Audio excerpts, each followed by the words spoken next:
Olá, seja bem-vindo de volta agora para a nossa segunda aula do curso de Evangelização e Discipulado. É um prazer nós estarmos juntos novamente. Temos trabalhado qual é a mentalidade que precisa ser construída se desejamos ver o Evangelho fluindo em nós e através de nós na vida de pessoas, ao mesmo tempo que nós alcançamos a sociedade onde nós estamos inseridos.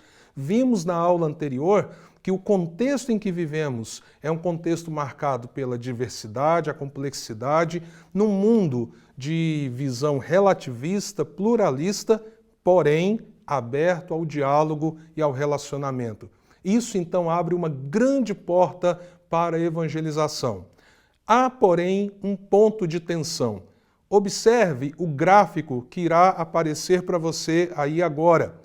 Esse gráfico nos mostra a influência da religiosidade e, ao mesmo tempo, do secularismo. Pessoas estão sendo impactadas por uma visão mundana, distante de Deus, que ignora por completo a realidade de um Deus que é um ser moral e que requer delas, de fato, uma vida à luz da sua palavra. Mas do outro lado também temos muita religiosidade. Detalhe, religiosidade não é a mesma coisa que evangelho. Pelo contrário, a religiosidade muitas vezes é um dos maiores empecilhos para que alguém de fato conheça o verdadeiro evangelho de Jesus. Mas o fato, olhe para esse gráfico, é que as pessoas estão em algum ponto desse gráfico aí. Algumas mais secularizadas, outras vivendo de maneira mais profunda uma religiosidade frívola e sem frutos. Como alcançar as pessoas com contextos aparentemente tão diferentes? Quando eu olho, por exemplo, para a região onde eu estou e onde eu pastoreio, eu vejo as pessoas num misto. Elas são pessoas de um comportamento secularizado, porém com um pano de fundo religioso. Isso traz um grande desafio para a ministração do Evangelho, para que nós possamos, de algum modo, compartilhar o Evangelho de Cristo. Contudo, é nesse contexto que nós somos chamados para anunciar Jesus Cristo como único e verdadeiro Salvador. Como são as pessoas que estão ao seu redor? Lembre-se, eu deixei essa pergunta na aula anterior. Quais as características que elas têm? Quais os desafios que isso gera para você? Agora, qual é a mentalidade, à luz desse desafio, que eu e você precisamos construir se nós desejamos alcançar a vida das pessoas que estão ao nosso redor? Eu quero apresentar a você 7 princípios chaves para uma nova mentalidade em torno da evangelização. E você verá que isso gera grande desafio para que nós possamos ser odres novos, de tal maneira com que o vinho novo do Evangelho frutifique na nossa vida e na vida das pessoas. Vamos comigo, então? O primeiro princípio que nós precisamos refletir e abraçar nessa mentalidade de fato voltada à evangelização é o princípio de uma mentalidade nutrida e motivada pela graça e justiça. Se você observar, há um tempo atrás, muitas vezes a pregação do Evangelho estava focada apenas numa questão moral, do abandono do pecado. Mais recentemente, nós temos visto uma onda de se falar muito a respeito da graça, porém muitas vezes sem confrontar o pecado. Precisamos, quando falamos de evangelização, nutrir uma mentalidade onde nós entendemos a graça de Deus e sabemos que não é por obra, performance, que alguém de fato irá viver uma experiência com Cristo, pelo contrário, apenas confiando totalmente na graça do Senhor, mas também lembrando que o Evangelho é a justiça de Deus em Cristo Jesus. Deus continua santo, Ele continua justo, apesar dele ser um Deus amoroso e misericordioso, principalmente ao manifestar a sua obra através do seu Filho. Esse equilíbrio é muito importante na mentalidade daquele que deseja anunciar o Evangelho de um modo objetivo, bíblico e ao mesmo tempo contextual. O segundo princípio, uma mentalidade direcionada pelo princípio. E aí eu gosto muito dessa frase. Pense grande, comece pequeno, seja profundo. Qual é o nosso desejo? Qual é o meu e o seu desejo? Que o Evangelho seja anunciado a todas as nações, que ele alcance os povos, que milhares de pessoas possam vir a Cristo através do anúncio do Evangelho. Isso é pensar grande. Mas se nós queremos ser efetivos, precisamos começar pequeno. Ao termos a visão, a grande visão da história, da salvação de todos os povos, nós precisamos entender como isso se conecta conosco, no nosso universo, na nossa realidade, nos nossos relacionamentos. Muitos, talvez, daqueles que estão acompanhando esse treinamento, possuem uma grande dificuldade de conhecerem e verem o seu papel, porque estão pensando apenas grande, muito grande. E aí eles acham, como eu poderia contribuir para a expansão do reino de Deus, se essa figura é tão grande, se esse projeto é tão enorme, se nós estamos falando do alcance das nações? Isso pode começar pequeno. Você investindo na vida de uma, de duas, de três pessoas que estão próximas a você e que você pode alcançá-las com o Evangelho de Cristo. E ser profundo significa se dispor a uma caminhada, não apenas um momento, não apenas aquela ideia, eu já falei de Jesus, você já deve ter ouvido essa frase, eu estou livre do sangue dessa pessoa. Por favor, tenha uma nova mentalidade. Talvez você tenha que investir meses, quem sabe alguns anos, numa caminhada mais profunda com alguém, para que aquela pessoa conheça o Evangelho de Jesus. Nosso terceiro princípio, uma mentalidade que valoriza o encarnacional ao invés do proclamacional somente. O que isso significa? Que muitas vezes nós somos preparados com a ideia de que nós devemos apenas falar de Jesus, falar de Jesus, falar de Jesus. E isso é verdadeiro. Porém, nós precisamos de gente que encarne o Evangelho nas relações com as pessoas. Que se disponham, por exemplo, antes de falar, quem sabe a servir, a abençoar, a dar atenção, a amar, a se aproximar, a se conectar, viver e se relacionar com o não cristão, ser amigo de pecadores nesse sentido que eu estou falando, não amigo dos seus pecados, mas amigo dos pecadores, como Jesus foi e inclusive foi acusado por causa disso.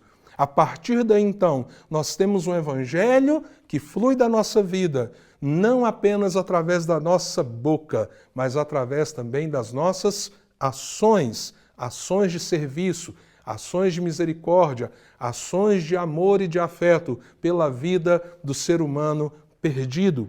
Essa é uma mentalidade que nós precisamos abraçar e que pode fazer uma revolução na maneira com que você entende, percebe e age em torno da evangelização.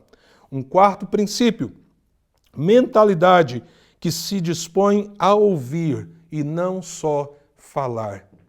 Meus queridos, que grande desafio, não é? Olha que mentalidade nova que nós precisamos construir. Nós entendemos que só iremos evangelizar se nós falarmos e falarmos. Mas pare para pensar comigo. Quantas vezes Jesus se aproximou de pessoas com uma pergunta? Quando você pergunta, o que você está provocando? Você está provocando a fala do outro. Então significa que você está disposto a ouvir. Nós precisamos construir uma mentalidade em torno da evangelização em que nós estejamos dispostos a ouvir um pouco mais, perceber o coração, perceber o que está por trás da mente das pessoas que nós queremos e desejamos que elas conheçam o Evangelho de Jesus. Nós queremos também te ajudar nesse curso com algumas capacitações, ferramentas práticas em como você pode ouvir as pessoas. Mas entenda o que eu vou te dizer. Se isso não for uma mudança de mentalidade, dificilmente isso terá um efeito prático na sua vida e na sua abordagem com as pessoas não cristãs. Então pare para pensar nesse princípio. Evangelizar, por incrível que pareça, não é apenas falar, mas é ouvir com o coração aberto, entendendo onde a pessoa que você está alcançando se encontra e o que o coração dela, na verdade, precisa ser confrontado. Quinto princípio, mentalidade que oferece a amizade. Olha que coisa tremenda, que oferece a amizade como grande ferramenta nas mãos de Deus. Talvez você não tenha nenhuma ferramenta específica de evangelização. Talvez você tenha várias. Eu gosto de dizer que é muito bom quando a gente tem um cinto de ferramentas evangelístico. Lembra do cinto do Batman? Não é que ele tira as coisas e começa então a agir e ali ele sempre acha uma solução? Muito bom se você tiver a conhecer lá o gráfico Romanos 6:23, um gráfico fantástico de evangelização. Alguns aí já ouviram falar das 4 leis espirituais, outros já receberam o treinamento do Evangelho nas suas mãos, e existem então tantas coisas boas que podem nos auxiliar. Mas ouça o que eu vou te dizer, não existe ferramenta mais poderosa em nossos dias para evangelização do que a amizade. Através da amizade, você pode se conectar com pessoas e você pode, então, ser uma grande influência de Deus, vendo pessoas se moverem para o caminho da salvação. Pense nisso. Talvez você tenha vários amigos não cristãos. A pergunta é se você olha para eles como seu campo missionário, como a grande oportunidade de você compartilhar acerca do Evangelho. Agora, ferramenta sempre é útil. Se você puder agregar algumas ferramentas ao seu cinto de evangelização, faça isso. Isso também poderá te auxiliar nesses momentos em que a amizade será o terreno fértil para o compartilhamento do Evangelho. Sexto princípio, mentalidade que se abre para um processo. A maioria de nós tem recebido treinamento no sentido de que evangelizar é um momento, é um ato, é apenas ali aquele dia em que você, usando então uma dessas ferramentas, você apresenta o panorama do plano de salvação e fala de Jesus para alguém. Eu quero te convidar a repensar essa mentalidade. Ganhe as pessoas para você, se aproxime delas, seja um amigo genuíno e verdadeiro, tenha uma visão mais encarnacional, encare o seu papel na evangelização como um processo e não apenas como um ato, uma atitude, um momento passageiro. Isso muda muito as coisas, não é verdade? Por último, último princípio, mentalidade centrada no Evangelho. Há uma tendência em todos nós de nós agregarmos vários elementos à medida que nós vamos crescendo na fé. E a gente tem muita dificuldade de entender aquilo que faz parte do nosso conjunto de práticas religiosas e aquilo que de fato está centrado no Evangelho de Jesus. Esse é um tempo em que nós precisamos, de fato, repensar essas coisas. Porque se queremos levar o Evangelho, nós precisamos limpar a nossa mente de tudo aquilo que não é relevante no sentido de ser compartilhado com a mente secularizada e às vezes cheia de religiosidade das pessoas com as quais nós vamos estar ali compartilhando o Evangelho de Jesus. Nesse sentido, qual é a sua grande referência? Quem você pode ter como modelo principal? O próprio Senhor Jesus. O que ele procurava ministrar aos corações? O que ele tinha como prioridade em anunciar? O que significava uma mensagem tão curta quando ele dizia que as pessoas deveriam se arrepender porque o reino de Deus havia se aproximado delas? Assim, então, nós precisamos trazer a simplicidade do Evangelho como centro da nossa mentalidade se nós queremos anunciar o Evangelho para os nossos amigos, parentes e vizinhos. Mais uma vez eu quero concluir essa aula te fazendo duas perguntas para que você possa refletir. Quero mais uma vez pedir, se possível, escreva, dê essas respostas por escrito. Pergunta 1. Quais desses princípios representam uma mudança de mentalidade para você? Talvez algumas dessas coisas que você acabou de ver através desses 7 princípios chaves sejam coisas que você já pensava e já refletia assim. Então eu quero que você avalie essa pergunta. Segunda pergunta: quais as principais facilidades e dificuldades que esses princípios apresentam para você? O que você terá que repensar e que será fácil, mas aquilo que você entende, olha, eu vou ter que trabalhar muito para que esse princípio possa fazer parte da minha prática como um evangelista nas mãos do Senhor. Que Deus te abençoe e nós vamos agora, para as próximas aulas, pensar na prática da evangelização.